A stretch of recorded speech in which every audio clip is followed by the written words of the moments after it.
Shakibul Hasan test এবং টি-20 থেকে অবসরে গেছে। এখন অনেকেরই প্রশ্ন যে সাকিবুল হাসানের বিকল্প বা সাকিবুল হাসানের রিপ্লেসমেন্ট আমরা তৈরি করতে পারছি কিনা বা বাংলাদেশে আছে কিনা। তো তাদের প্রশ্নের উত্তরে বলবো সাকিবুল হাসানের রিপ্লেসমেন্ট নাই, সাকিবুল হাসানের বিকল্প নাই, সাকিবুল হাসানের বিকল্প তৈরি করতে পারে নাই বাংলাদেশ। এবং আমি কই যাতে তৈরিও না হয়।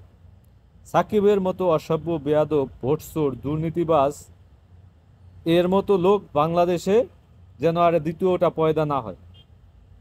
ইনি ভালো ক্রিকেটার আপনি হইতে পারেন, কিন্তু যখন দেশের মানুষকে গুলি করে হত্যা করা হইতেছে, রাস্তায় ছাত্রছাত্রীদের লাশ পড়ে আছে, আর তিনি বিদেশের ফ্যামিলি টাইম এনজয় করেন, তার মুখ দিয়ে একটা শব্দ পর্যন্ত উচ্চারণ করতে পারে না, এরকমের অসভ্য, বেয়াদব, অশিক্ষিত মূর্খ বাংলাদেশে যেন এর বিকল্প তৈরি না হয়। আল্লাহর কাছে আমরা দোয়া করি যে আল্লাহ এই বিকল্প দিয়েন না, সাকিবের রিপ্লেসমেন্ট আপনি দিয়েন না, অসভ্য বেয়াদবের রিপ্লেসমেন্ট আপনি দিয়েন না। যারা স্বৈরাচারের একটা মন্ত্রী হওয়ার লোভ সামলাইতে পারে না, সে ভালো প্লেয়ার হইতে পারে কিন্তু ভালো মানুষ না।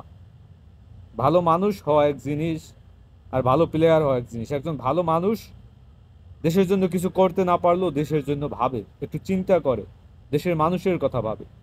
কিন্তু এরকমের সাকিবরা শুধু নিজের চিন্তা করে, নিজের জন্য ভাবে এবং দেশের টাকা লুটপাট করে তারপর বিদেশে নিয়ে বাড়ি গাড়ি করে।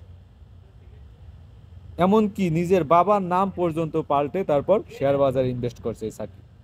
এই সাকিবের সাথে যে যিনি শেয়ারে আছিলেন তাকে শাস্তি দেওয়া হয়েছে, সাকিবকে শাস্তি দেওয়া হয় না। কারণ সাকিবের জন্য আলাদা আইন। এইসব মানুষগুলোই আবার বলে যে আইন সবার জন্য সমান। আসলে আইন সবার জন্য সমান হইলে আইন সাকিবের জন্য সমান। সাকিব যেমন দুর্নীতি করছে, লুটপাট করছে, স্বৈরাচারের দোষর হিসেবে হইয়া কাজ করছে, তার শাস্তি পাওয়ার অধিকার আছে। আপনি এখানে আইনকে পাল্টে দিতে পারবেন না। সে হইতে পারে বড় বড় প্লেয়ার, সে হয়তো বাংলাদেশের জন্য অনেক সুনাম বয়ে আনতে পারে, কিন্তু দিন শেষে সে তো দুর্নীতিবাজ, দিন শেষে সে তো স্বৈরাচারের দোষর, দিন শেষে সে তো বাংলাদেশ ক্রিকেট বোর্ডের নিয়ম কানুন মানেন নাই। বাংলাদেশের বোর্ড সভাপতি জানে না যে সাকিব কোথায় আছে, সাকিব মাঠে আছে নাকি সাকিব শোরুমে আছে। তো এই ধরনের অসভ্য, বেয়াদব যেন বাংলাদেশে দ্বিতীয়টা জন্ম না হয়। যারা একটা এমপির পদের জন্য নিজের আদর্শ বা নিজের লোভ সামলাইতে পারে না, এরকমের বেয়াদব যেন দ্বিতীয়টা জন্ম না হয়, বা এরকম এর রিপ্লেসমেন্ট যাতে বাংলাদেশে ফিরে না আসে। এই অসভ্য বেয়াদবদের কঠিন শাস্তি হওয়া দরকার, কারণ এরা আমাদের আবেগ নিয়ে খেলে, আমাদের ভালোবাসাকে নিয়ে খেলে। সাকিব, মাশরাফি দুটো তারকা ছিল বাংলাদেশের, এদেরকে মানুষ মাথায় তুলে রাখছে, কিন্তু যেদিন থেকে এরা এই স্বৈরাচারের দোসর হয়ে কাজ করা শুরু করছে, সেদিন থেকে এদেরকে মানুষ থুতু দেওয়া শুরু করছে।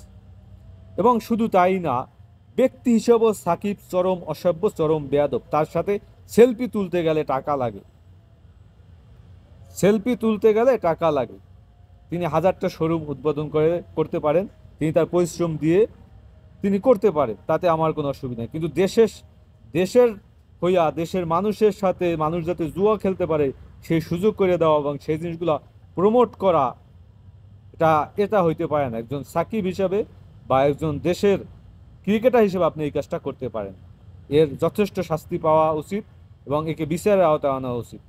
যে শেয়ার বাজার কেলেঙ্কারি বলেন, স্বর্ণ ব্যবসা বলেন, নিজের নাম পাল্টিয়ে, নিজের বাপের নাম পাল্টিয়ে, নিজের বোনের নামে বিভিন্ন জায়গায় বিভিন্নভাবে টাকা মানুষের কাছ থেকে কেড়ে নেওয়ার যে ধান্দা, সেই ধান্দা তিনি করেছিলেন। সে শুধু চিনে টাকা, আর কোনো কিছু চিনে না। যত টাকা জীবনে ইনকাম করেছে সব টাকা এখন বিদেশে নিয়ে সে জায়গায় তিনি বাড়ি গাড়ি করে সে ভালো থাকুক, তাই আমরা চাই। কিন্তু দ্বিতীয় সাকিব বাংলাদেশে জন্ম না হোক।